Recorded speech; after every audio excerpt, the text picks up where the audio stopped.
네, 오늘 저희 토마토 인터뷰 스통으로 주간권 한번 진행해 보겠습니다. 네, 제2의 N번방 사건을 막기 위해서 최근에 디지털 성폭력 처벌 강화 법안이 또 이제 시행이 될 예정인데요. 이 부분과 관련해서 오늘 저희 얘기 나눠보려고 합니다. 법무법인 설린의 김상수 변호사 모셨습니다. 변호사님 어서 오세요. 예, 안녕하십니까. 반갑습니다. 간단하게 좀 소개 좀 해주세요, 변호사님. 예, 네. 법무법인 설린의 대표 변호사로 있는 김상수라고 합니다. 예. 네, 반갑습니다. 오늘 N번방 사건이 약간 기억에서 가물가물하기도 하고 계신 분들이 있으실 것 같은데 오늘 여기와 관련해서 조금 바뀌는 법안들 이런 거 저희 얘기 조금 들어볼게요. 먼저 N번방이라는 게 어떤 사건이었는지 간략하게 하면 조금 정리해보고 저희 시작할까요?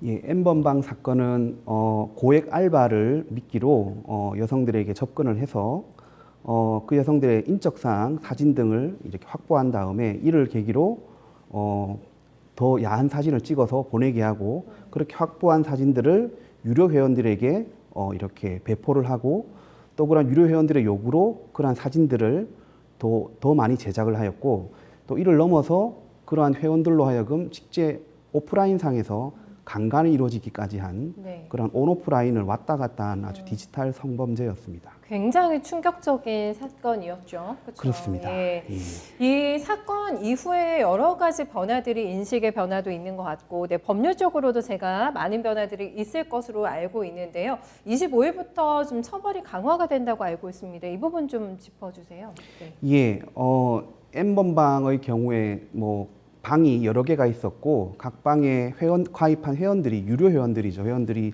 많게는 2,000명, 작게는 2만 명까지도 있었는데 이런 회원들이 전부 이러한 성착취물, 여성들의 의사에 관한 성착취물을 다 시청을 하거나 소지를 하거나 또는 그걸 제작을 의뢰한 사람들이었습니다. 네. 이 사람들의 어떤 공범도 인정이 될 수가 여지가 있는데 네. 이제 기존의 법으로는 처벌이 안 됐기 때문에 이번에 이제 성 관련 범죄에서 전부 이제 처벌을 하게 법 개정을 하게 된 것입니다. 그렇습니다. 이제 그 세부적인 내용을 저희가 좀 알아야 될 것 같은데 사실 이용하시는 분들도 어떻게 보면 공범이다라는 그 표현에 많은 분들이 공감도 되실 것 같고 어느 정도까지가 정말 적절한 처벌의 수위지라는 부분에 대한 여러 가지 의견도 있고 이런 걸로 알고 있는데 어떻게 좀 바뀌는지 여러 가지 법적인 부분을 조금 더 저희 보도록 할까요? 네. 예, 기존의 성폭력 범죄 처벌에 관한 법률에서는 이제 본인의 의사에 반해서 촬영한 촬영물을 단순히 시청한 것, 그러니까 타인이 이렇게 찍은 것을 제3자가 시청한 것에 대해서는 처벌하는 조항이 없었는데요. 안 됐는데 예, 이번에 N번방 사건을 계기로 아동 청소년 성폭력 범죄 처벌에 관한 특례법 14조에서 영리 목적으로 성적 수치심을 유발하거나 성적 만족을 위해서 촬영한 촬영물을 반포하거나 그러한 경우에 이제 징역 3년에 처하는 법으로 이제 형량이 높아졌고요. 징역 3년은 강간죄하고 동일한 형량입니다. 예. 그리고 전에는 시청에 관한 행위 규정이 없었는데 이제 시청을 하는 경우에도 3년 이하의 징역 또는 3천만 원의 벌금에 처하는 것으로 처벌이 강화되었습니다. 이거 알아두셔야 되는 거잖아요. 그렇죠? 시청만 그렇죠. 해도 법에 접촉이 될 수가 있다. 그렇습니다. 네. 뭐 제작을 알선하거나 이런 것도 다 이제 형량이 형량이 다 네. 높아지게 되었습니다. 네.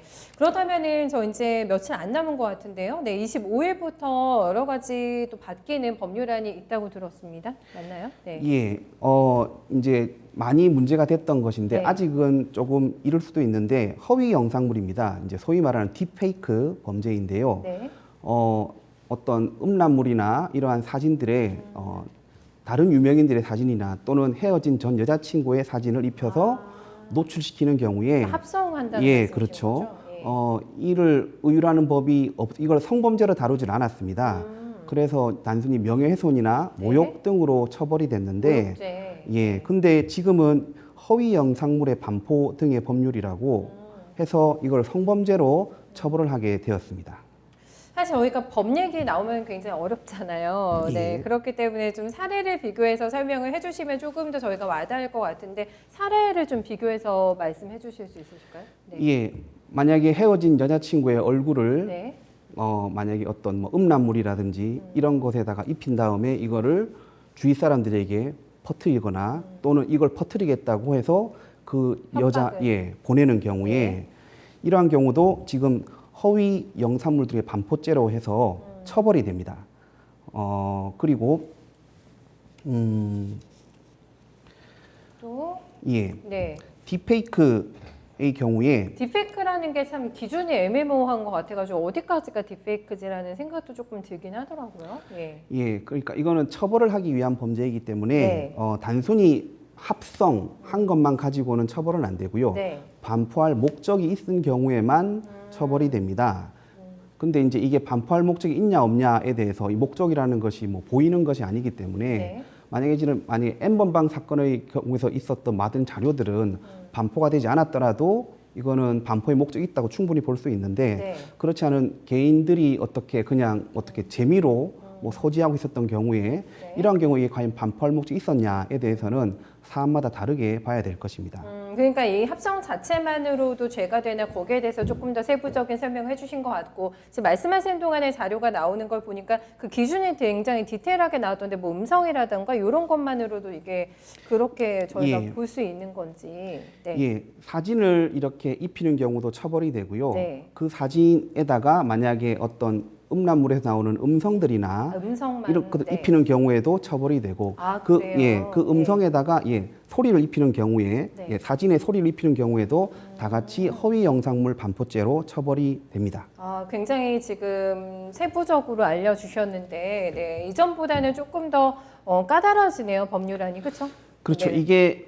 이게 단순 어떤 이러한 영상물들이나 허위 영상물들로 인해서 받아먹게 되는 피해자들의 피해는 단순히 기존의 명예훼손이 아니라 그럼요. 어떤 성적 수치심이나 성적 목적을 유발하게 되는 그러한 범죄이기 때문에 이를 성범죄화해서 처벌하는 것은 아주 바람직한 방향이라고 생각을 합니다. 그때 이건 어쨌든 뭐 노출이 되고 네 이런 게 이제 목적성이 또 추가가 되면은 분명히 죄로 네 단순한 모욕죄가 아니라 더 성 강하게 처벌이 관련된 됩니다. 네 예. 이제 법안으로 처리가 된다라는 거 형량도 많이 높아집니다. 앞에 말씀드렸다시피 그렇게 저희가 정리해 보면 될 것 같은데 항상 뭔가 새로운 법률안이 나오고 하면은 실효성이 정말 이게 있는 것인가 그리고 보완이 좀 필요한 부분도 있을 것 같아서 변호사님 입장에서 보시기에는 이 새 법률안이 좀 어떠실까? 이것도 좀 궁금하거든요.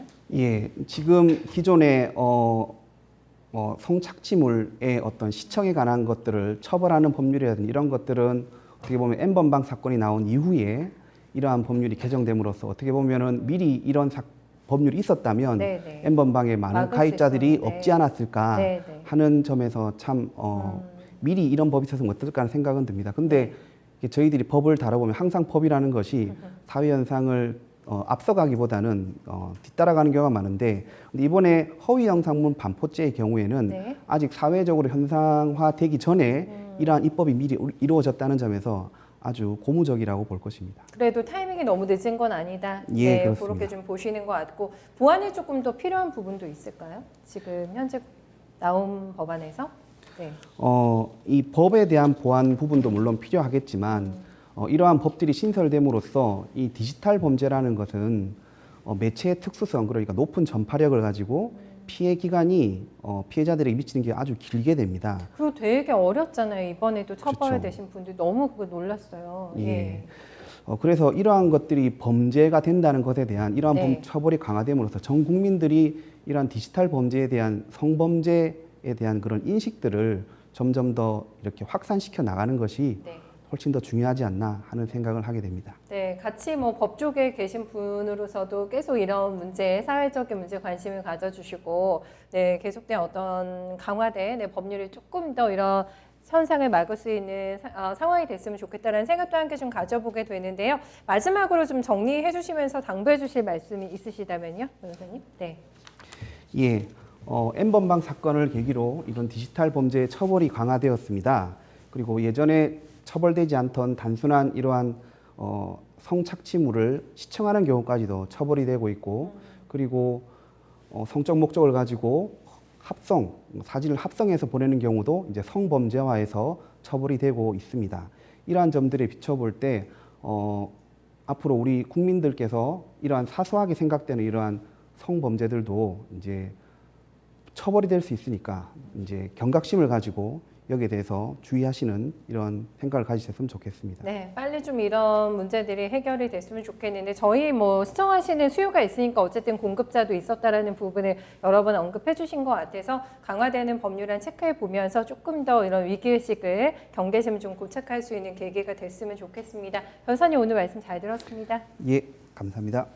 네, 엠번방 사건과 관련해서 일단 좀 바뀌는 법률적인 부분들을 저희가 살펴봤습니다.